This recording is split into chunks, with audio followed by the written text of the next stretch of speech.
La cuestión era cómo utilizarlas de manera eficiente.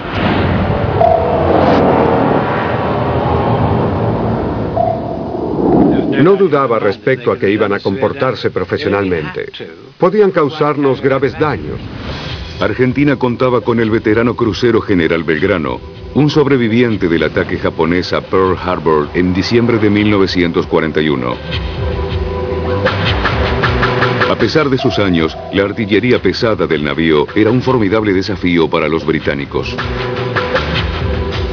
Conversé con el general Joffre, que era el comandante de la agrupación Ejército Puerto Argentino, y me dijo que el crucero General Belgrano iba a arribar a las islas, iba a fondear en la rada de Puerto Argentino. Con sus cañones de 152 milímetros, el Belgrano podía alcanzar objetivos a 20 kilómetros de distancia, mucho más allá que cualquier cañón británico.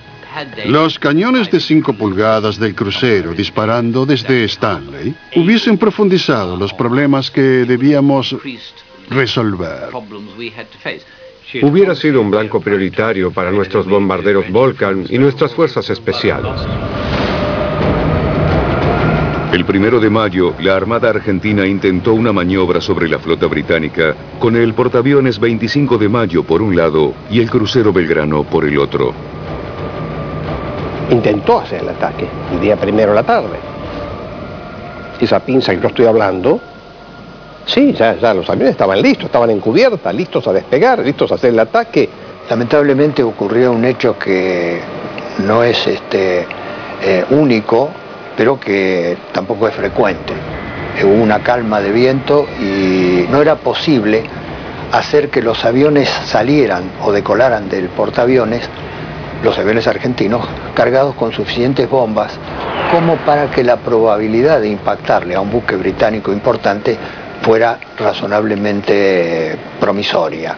Eso obligó a que se le empezara a sacar un poco más de combustible o algún armamento a los aviones que se iban a lanzar, y por lo tanto el portaaviones debía acercarse más al objetivo para que tuvieran suficiente combustible de ida y vuelta.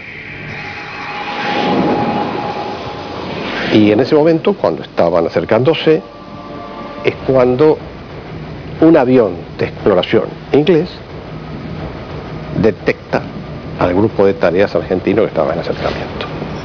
El factor sorpresa, que en ese momento era vital para hacer el ataque sobre las fuerzas británicas, había desaparecido. Los argentinos abandonaron el ataque demasiado tarde. El crucero Belgrano fue hundido por 2 torpedos lanzados por el submarino nuclear Conqueror.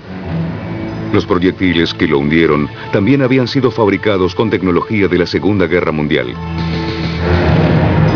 Con el Belgrano se perdieron 323 vidas, la mitad de las muertes argentinas durante la guerra. A partir de este momento, los almirantes argentinos no quisieron arriesgarse a perder más buques y los mantuvieron en las aguas llanas cercanas al continente. Fue una gran noticia para nosotros saber que toda la flota argentina se retiraba a sus puertos. No salieron nuevamente de allí durante el resto de la guerra.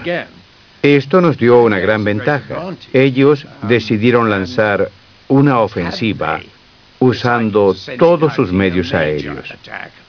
La situación era todavía muy seria para nosotros. 2 viejos torpedos acabaron con la moral de la flota argentina. Sus aviones, sin embargo, siguieron actuando. Cuando se hundió el Belgrano, todavía tenían oportunidad, pero perdieron toda voluntad de lucha. Al día siguiente del hundimiento del Belgrano, un misil Exocet argentino acabó con el destructor británico Sheffield. La guerra todavía no estaba terminada.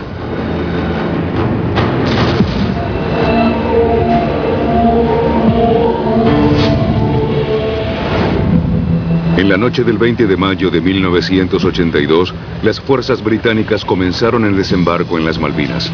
Era el comienzo de la campaña para retomar las islas. Los argentinos podrían haber detenido el asalto británico sin disparar una sola bala.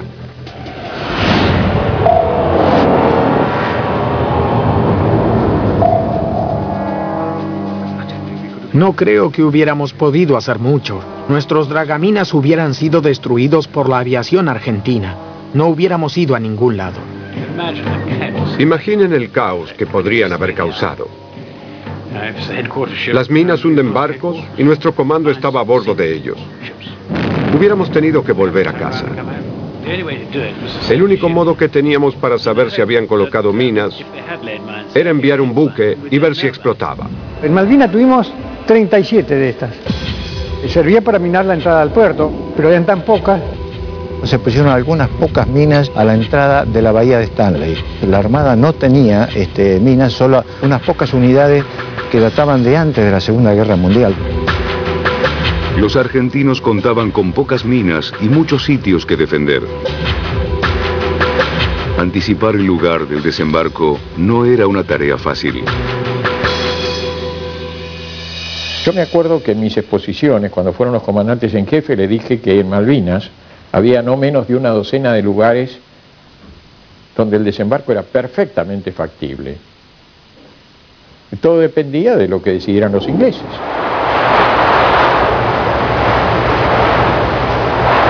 Cuando un atacante de un archipiélago o de una isla tiene superioridad naval y aérea, puede elegir el lugar del desembarco como quiere.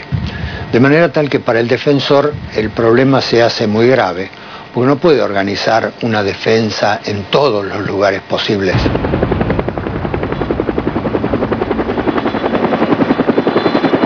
La inteligencia naval decía que no iban a poder desembarcar nunca en San Carlos, porque los británicos no iban a poner la flota en el estrecho porque estaban muy expuestos al ataque argentino, que ahí no lo iban a hacer.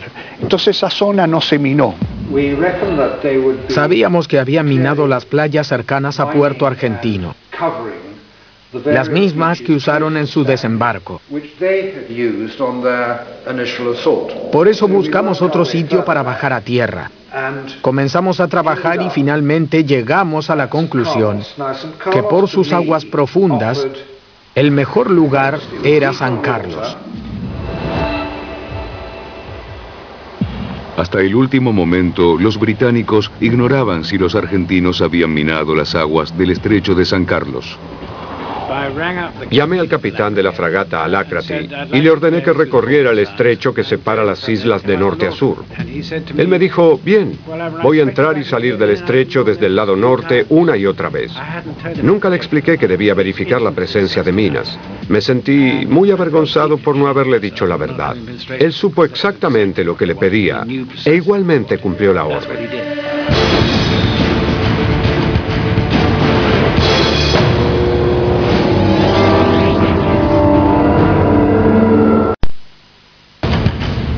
Esta es la historia de cómo Argentina pudo haber ganado la Guerra de las Malvinas en 1982.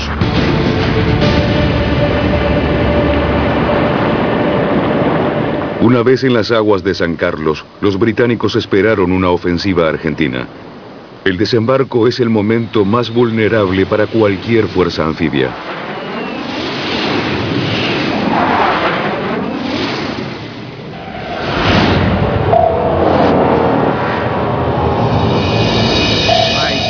Tengo entendido que los argentinos creyeron que la operación de San Carlos era solo un engaño. Era exactamente lo que queríamos que pensaran. Y logramos preparar nuestras defensas para hacerles frente si nos atacaban. El contraataque nunca se produjo, excepto por los ataques aéreos. No hay duda de que para efectuar una ofensiva terrestre es necesario contar con el dominio del aire. No hablo de un dominio total, sino del suficiente para avanzar por tierra sin pérdidas excesivas. Con menos aviones de combate y con sus portaaviones cerca del campo de batalla, los británicos se encontraban en una posición muy vulnerable. Los pilotos de la Fuerza Aérea Argentina aún no habían mostrado toda su capacidad de ataque. Estaba seriamente preocupado por la Fuerza Aérea Argentina, desde sus bases en el continente a solo 6